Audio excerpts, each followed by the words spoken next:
My name is Evelyn Carter. I'm 32 years old. And the strange thing about humiliation is that it rarely arrives loud enough for you to recognize it immediately. It doesn't knock things over. It doesn't scream. It stands in your life quietly and waits for you to understand what you're looking at. 3 months ago, I thought I understood everything about mine. 7 years of marriage. 7 years of routines that felt solid enough to lean on without thinking.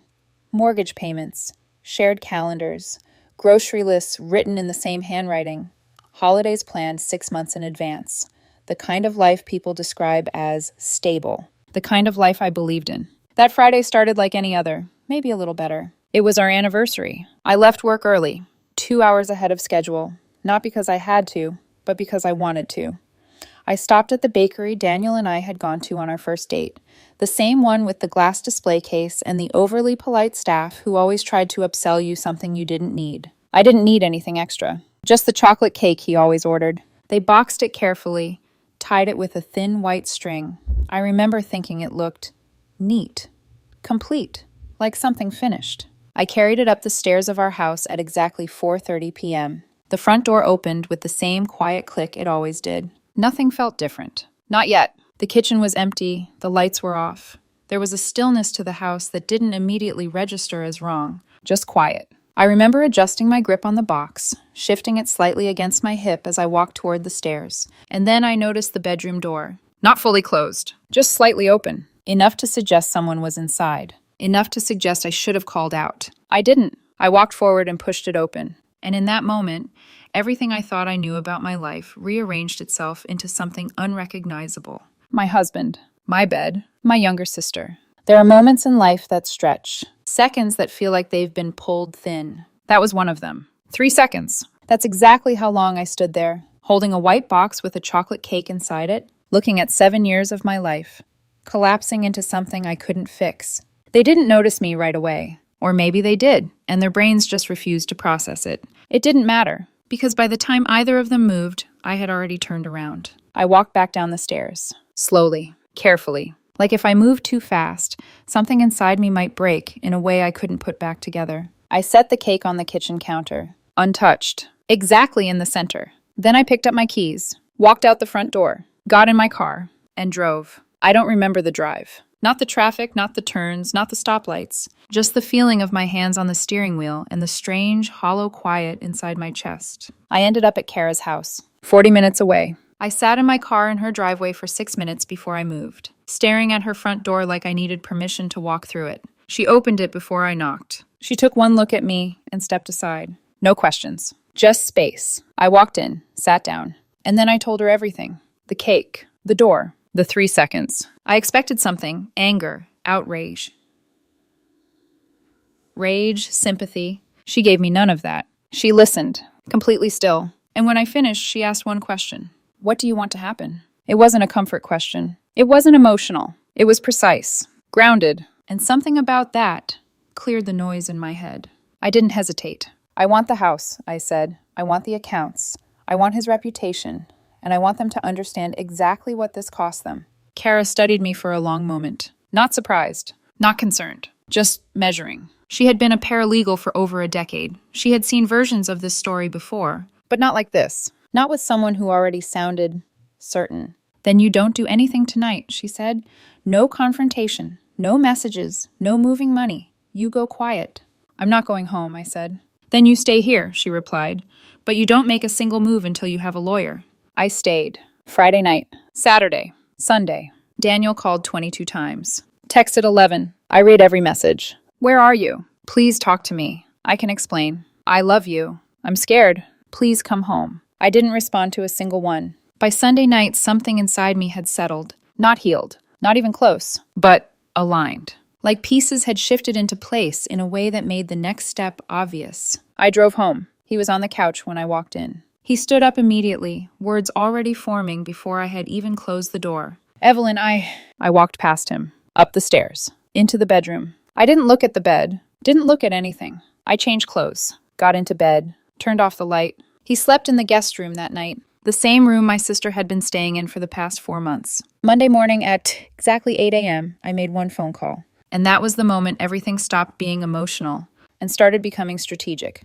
At exactly 8 a.m., I called Patricia Walsh. 14 years in family law. I had heard her name 3 separate times over the past decade, always in completely different context, always with the same tone attached to it. If you ever need her, don't call anyone else first. I didn't explain much over the phone, just enough to secure the meeting. By 10 a.m., I was sitting across from her in a glass-walled office that smelled faintly like coffee and paper, clean, precise, intentional, like everything else about her. She didn't waste time. Start from the beginning, she said. So I did. The anniversary, the cake, the door, the 3 seconds. I told her everything in 20 minutes. She didn't interrupt, didn't write anything down, at least not that I could see. When I finished, she leaned back slightly and then repeated the entire story back to me. Word for word. No hesitation. No gaps. It was almost unsettling. Before we file anything, she said calmly, I need a complete picture of your financial situation. Assets, accounts, liabilities, everything. I nodded once. I already have it. That was the first moment she paused. Not long. Just enough to shift her attention fully onto me. Tell me what you have, she said. So I did. Daniel thought he was careful. He was careful in the way people are, when they believe the person closest to them isn't paying attention. He kept records. He just didn't hide them well enough from someone who had spent 7 years living inside the same systems he used. The laptop he left open in the kitchen twice a week. The secondary email account he once logged into on our shared iPad and never logged out of. That was 3 years ago. I had seen it. I had said nothing. At the time, it hadn't felt like evidence. Just information. Something I filed away without knowing why. Until I needed it. After that bedroom door, I became someone who needed it. Fast. 4 days. That's how long it took. 4 days of moving through my own house like a stranger. Quietly collecting pieces of a life I suddenly understood had never been what it appeared to be. The email account led to a cloud drive. The cloud drive led to folders. And the folders led to numbers that didn't belong anywhere in the life we had built together. 3 accounts. 1 opened in year 2 of our marriage. 1 in year 4. 1 in year 5. Total balance, $214,000. Not one of them disclosed. Not one reflected in any joint tax filing we had ever submitted. I watched Patricia's expression carefully as I said the number. It didn't change, but something behind her eyes sharpened. That's significant, she said. I know. And you have documentation? I have everything. But that wasn't the part that mattered most. Not really. The accounts were betrayal. Financial, deliberate, calculated. But they were still numbers. What came next was something else entirely. There was an email thread between Daniel and a man named Clifton Reyes, mid-level portfolio manager at a competing firm. I recognized the name immediately. I had heard Daniel mention him casually more than once over the years, always in neutral terms. Professional. Unremarkable. The thread went back 22 months. The subject line on the earliest email was process alignment. It sounded harmless, routine, corporate. It wasn't. What I found inside those emails was a documented workaround of a regulatory reporting requirement, a deliberate bypass, the kind of thing compliance officers are specifically hired to prevent, the kind of thing that, depending on interpretation and volume, sits somewhere between a career-ending violation and a criminal referral. I didn't need Patricia to explain that. I already understood it. I assume you're aware of what this means, she said carefully.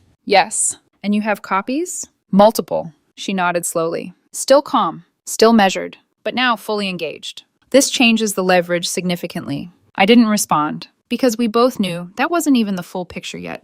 There was one more folder, the one I hadn't opened immediately, the one labeled with my sister's name, Renee. I hesitated before I told her about that part, not because I was unsure, but because saying it out loud would make it real in a way nothing else had yet. I found communication between him and my sister, I said. How long? Patricia asked. 14 months. She didn't react. Before or after she moved in? I held her gaze.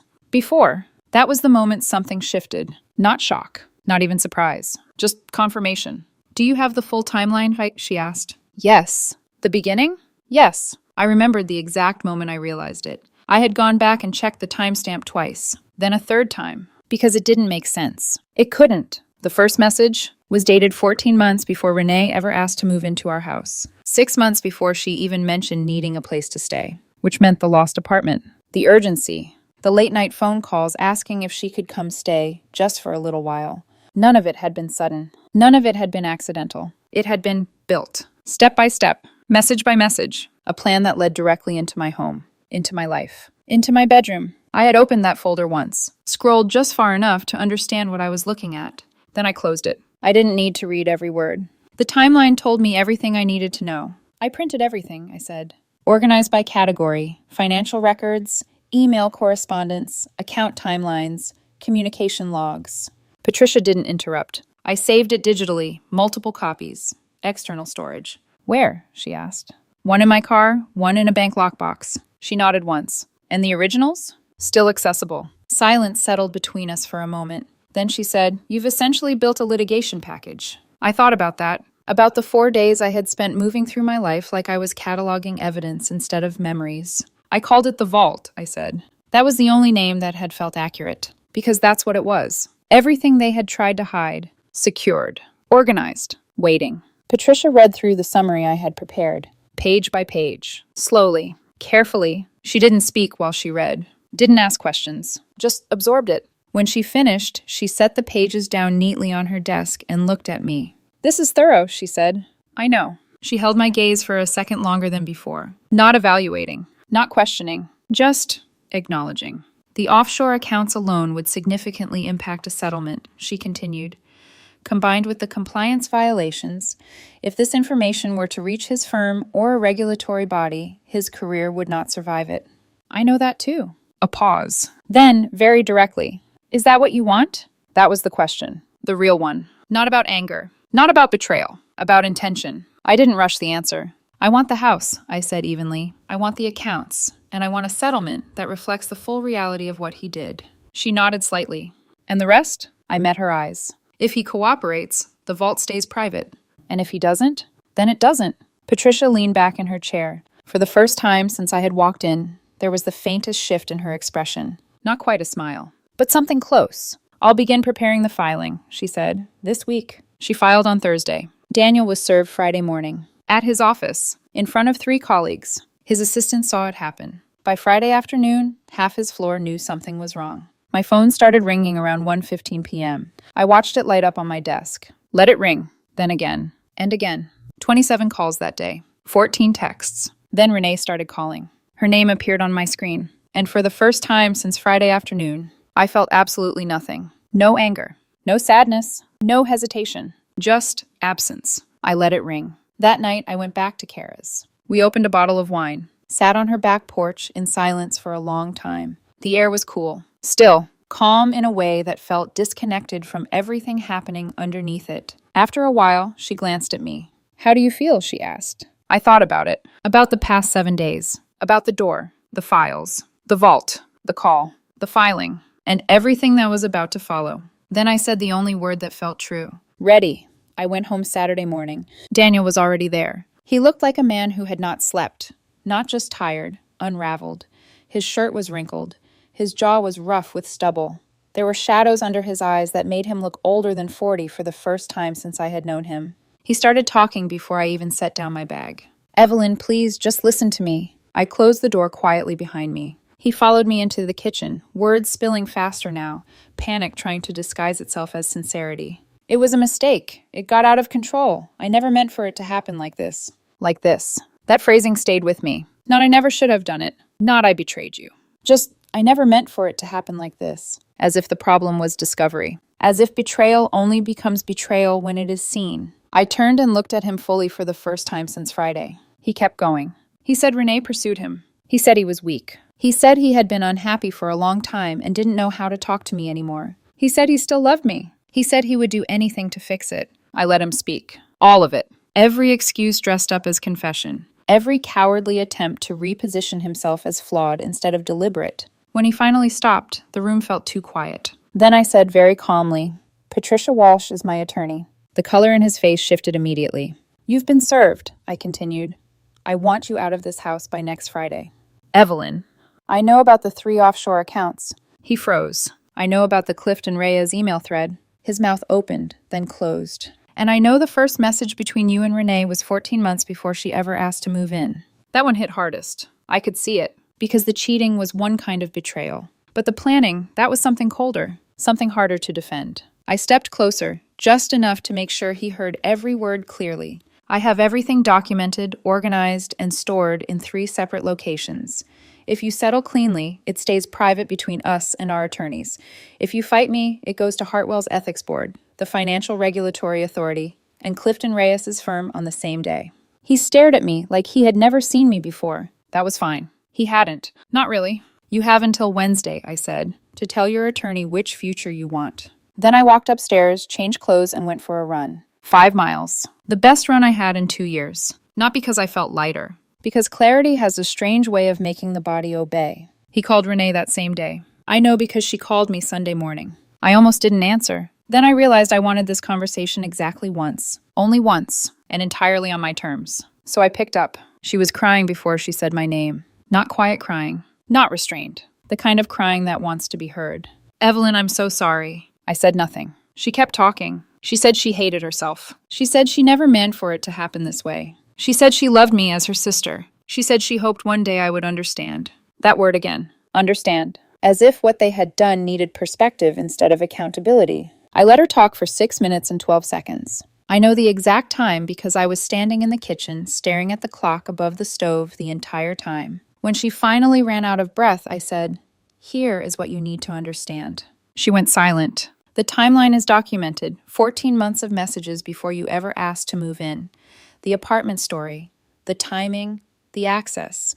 All of it exists in writing. She didn't speak. If you contact Daniel about the legal proceedings, if you contact my attorney, or if you tell your version of this story to anyone in our family before I do, that documentation becomes part of a much larger conversation. Her crying stopped immediately. That was the moment I understood something clearly. Tears are not always grief. Sometimes they are strategy failing in real time. I'm calling Mom today, I said. You do not call her first. And then I hung up. Calling my mother was the only part of any of this that broke something in me. Not completely, just enough to hurt. She answered on the second ring, cheerful, distracted in the soft way she always sounded when she had been gardening. I could hear the ease in her voice before I took it away. I told her everything. Straight. No softening. The anniversary. The door. Daniel. Renee. The timeline. The 14 months. When I finished, she said nothing for 47 seconds. I counted.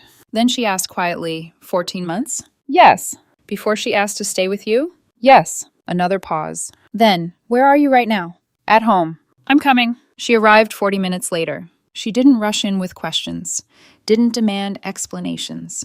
Didn't say the family was hurting, or that everybody makes mistakes, or that blood should somehow excuse what blood had done. She walked into the kitchen, sat across from me at the table, and took both of my hands in hers. Her hands were still cool from outside. She looked at me for a long time and said, "You are my daughter. I am on your side. Whatever you need, whenever you need it."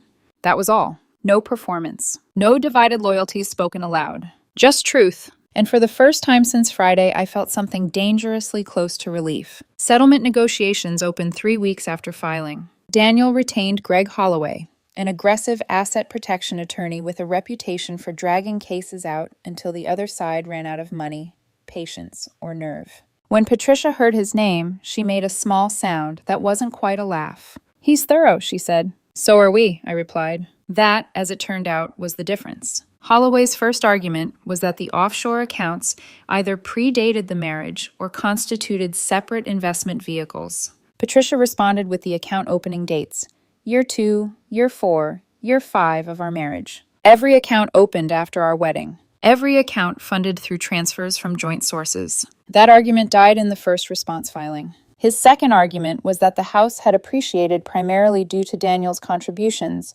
and should be treated as his principal asset. Patricia submitted 7 years of mortgage records, showing my average contribution had been 58% of every payment. She also submitted the original deed, my name listed first, and the down payment records showing 60% came from my individual savings, accumulated before the marriage. That argument died before the second hearing. The third argument was so ridiculous it actually made me laugh. 3 hidden accounts, $214,000, 4 tax years, and somehow, according to Holloway's filing, it was all an administrative oversight. Patricia did not laugh. She said very evenly, "I'm going to enjoy answering this one." She submitted the transfer records, account histories, and a formal statement noting that the pattern, structure, and length of concealment did not remotely qualify as inadvertent error under any reasonable financial or legal standard. Then she added one line, If opposing counsel intended to continue describing the omissions that way, we were prepared to refer the discrepancy to the relevant tax authority. They did not continue describing it that way. 6 weeks after filing, Daniel signed. I got the house outright. Full title transfer. No buyout. No compromise language. Just clean ownership. I got 62% of all joint liquid assets, savings, investments, retirement accounts, and I got a cash settlement equal to the full concealed balance of the offshore accounts, plus 4 years of compounded interest from the dates those accounts were opened. Total, $247,000. He also covered my legal fees in full. By the time the papers were finalized, the mathematics of his betrayal had reversed completely. He had hidden $214,000 from me. In the end, I walked away with $247,000, a fully owned home, the majority of every shared account we had ever built, and a silence so complete it almost felt holy. Patricia called me when it was done. That's one of the cleaner outcomes I've had in a while, she said.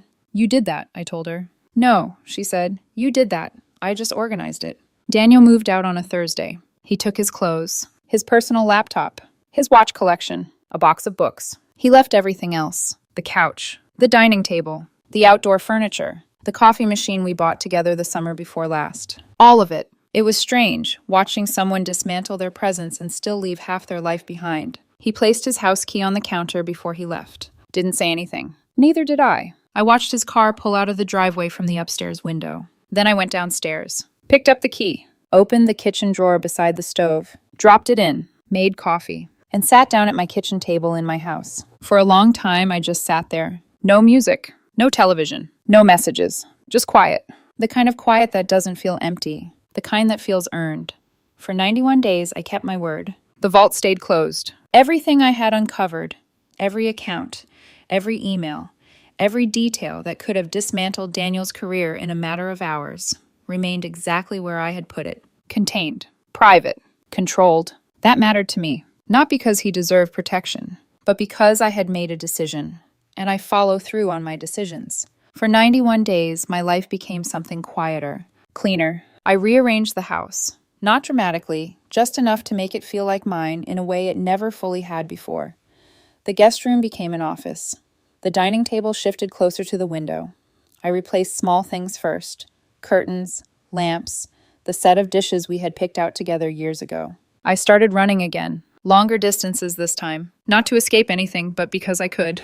There's a difference. By the end of the 3rd week, the silence in the house didn't feel like something I was adjusting to anymore. It felt natural, like something had been removed that had never belonged there in the first place. Then, on a Tuesday morning in August, the first disruption arrived. An email. Subject line: I think we may have information that overlaps. The sender introduced herself as Sylvia Park, mid-level compliance audit at a firm adjacent to Hartwell. Her message was careful, professional, but underneath it, there was something unmistakable. Frustration sharpened into persistence. She had been flagging irregularities in reporting patterns for 19 months. Every time she escalated them internally, they were cleared, approved, signed off. Recently, she had traced every one of those approvals back to a single name: Daniel Mercer. She didn't accuse, didn't assume. She simply asked if I had encountered anything that might help her understand what she was dealing with. I read her email 3 times. Then I called Patricia. The settlement covers personal and financial disclosures between you and Daniel, she said.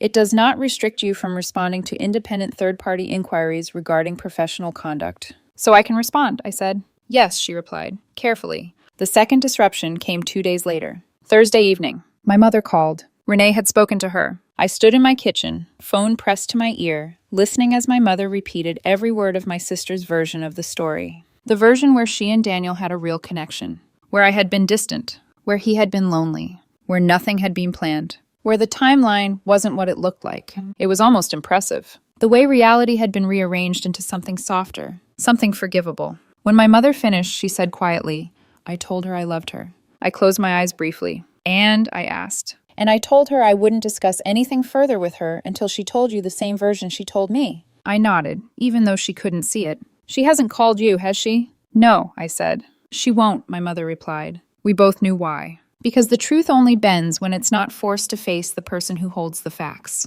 That night I opened the vault. Not the entire thing. Not the personal folder with Renee's name on it. That part stayed exactly where it belonged. Private. But but everything related to Daniel's professional conduct. The compliance emails, the account structures, the transfer timelines. I organized it. Clean. Precise. The way I had done everything else. I added a brief note explaining context, source, and verification. Then I sent it to Sylvia Park. No follow-up invitation. No conversation. Just information. And I closed the vault again. 3 weeks later, Daniel was placed on administrative leave. 2 weeks after that, he was terminated. Hartwell Financial Group issued no statement. They never do. But silence doesn't stop information from moving, especially not in industries where reputation is currency. A compliance officer who fails compliance. That's not something that disappears. It spreads, quietly, efficiently, firm to firm, call to call, decision to decision. He called me 6 days after the termination. Unknown number. I answered without thinking. Evelyn. That was all he said. Just my name. I recognized his voice immediately. Daniel, I replied. You said the vault stays private if I settle. His voice wasn't angry. Not exactly. More hollow. You settled in April, I said. It's August. What I chose to do with information that came to me through an independent third party has nothing to do with what I agreed to then. You planned this, he said. I almost smiled. Sylvia Park flagged your irregularities 19 months before she ever contacted me, I said calmly. You created that pattern long before I knew it existed. Silence, then quieter. I lost everything. I considered that. Not emotionally, just factually. You lost what you built on something unstable, I said. Those aren't the same thing. Another silence. Then the line went dead. I set my phone down, made coffee, and went to work. It was a Tuesday. There was nothing special about it, and that was exactly the point. By September, I had a clear picture of where they had landed. They were still together. That didn't surprise me. People who destroy everything else tend to cling to what remains. They moved into a small rental on the east side. 2 bedrooms. Ground floor. By early fall, they were behind on rent. By October, eviction notices. By November, gone. Someone mentioned a motel off the highway near the industrial park. Extended stay. Weekly rate. The kind of place where the lights flicker and the walls feel temporary. I didn't go looking for that information. It arrived the way most things do in small cities. Quietly. Without effort. Renee's life unraveled differently. Slower. But just as completely. She lost her job in June. By August, she was freelancing inconsistently. By October, she had borrowed money from family. By December, those calls stopped being answered. She reached out to me twice. Once by email. Once through a mutual friend. I responded to the friend. Briefly. Factually. Timeline. 14 months. The plan behind the plan. There were no follow-up messages after that. December came. My mother visited for dinner. The first time she had been in the house since everything ended. I cooked the same meal I always made for her. She brought dessert, chocolate cake, from a different bakery. We didn't talk about Daniel. Or Renee. Not once. We talked about her garden. My running. A trip she was planning in the spring. Before she left, she stood in the hallway and looked around the house. Really looked. Then she said, "This place feels like you." I smiled slightly. "It is me," I said. "It always was." She hugged me longer than usual. Then she left, and the house settled back into its quiet. By the time spring arrived, my life didn't feel rebuilt. It felt clarified. I planted a small garden in the backyard. Nothing complicated. Tomatoes, herbs, a few flowers along the fence. Most of it grew. Some of it didn't. That felt appropriate. I ran a 10K in April. Finished faster than I ever had before. Kara ran it with me. We got breakfast afterward and stayed until the restaurant filled with people who had places to be. For once, I didn't. Here's what people don't expect when they hear a story like this. They expect anger. They expect revenge. They expect some lingering attachment to the past. I don't feel any of that. What I feel is something quieter, something steadier, something closer to alignment. Like I am living inside a life that fits. Exactly. They thought they were taking something from me. The house, the stability, the future. What they never understood was that I had built all of that myself long before they tried to take it. The vault wasn't revenge. It was awareness. Patricia wasn't luck. She was preparation meeting opportunity. Sylvia wasn't part of a plan. She was a consequence catching up. And me? I was never passive. I was just paying attention. The last thing my mother said to me a few weeks ago stayed with me. She asked if you were happy, she told me. What did you say? I asked. I told her the truth, she said. I told her you were thriving. I smiled, because for the first time in a long time, that word felt accurate. They're still together. From what I hear, they don't have much else. A motel room, a weekly rate, a flickering light in the parking lot. I don't think about them often. Not because I'm trying not to, because there's nothing left there that belongs to me. I came home early that Friday to surprise my husband. In the end, I was the one who saw everything clearly, and that was the only surprise that mattered.